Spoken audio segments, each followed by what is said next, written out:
Pensacon is going places, and if Pensacola is smart, we will help it get there. The sci-fi, comic book, fantasy, horror, and gaming pop culture convention packed out the Pensacola Bay Center in its first year on a big local stage.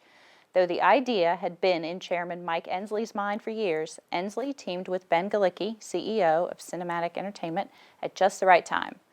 Nerd culture has sort of become the pop culture of our society, Ensley says.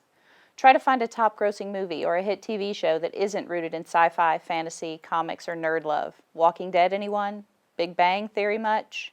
Iron Man, Man of Steel, Hunger Games? If you know what it means when I say the night is dark and full of terrors, you're part of the nerd revolution.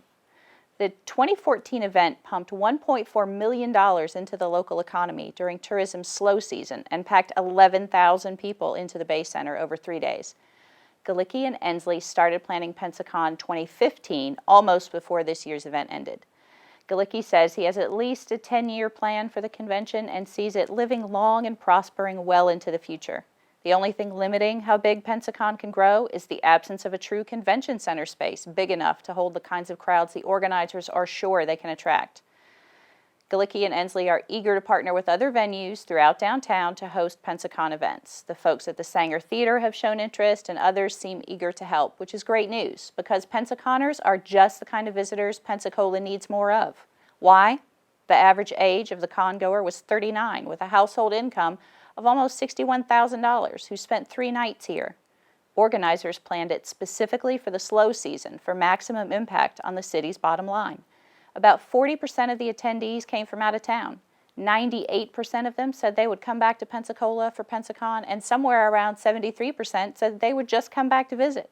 The crowd was large, but very, very well behaved. Galicki said the fire marshal spent a lot of time with them on Saturday, and even as the crowd swelled to near beyond the Bay Center's capacity, the fire marshal never shut down access, in large part because people were patient and orderly when asked to wait and minded their manners in general. That didn't go unnoticed.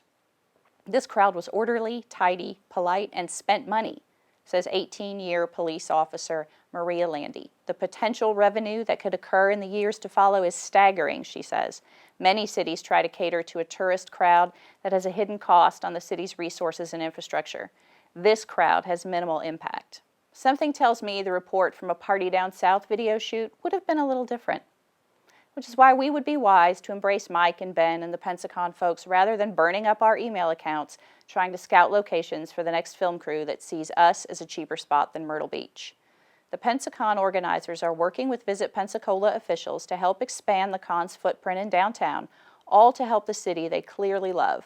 We did manage to showcase Pensacola in a way that it hadn't been showcased before to an audience we may not have been reaching before, so we find that to be a very exciting thing, Ensley said.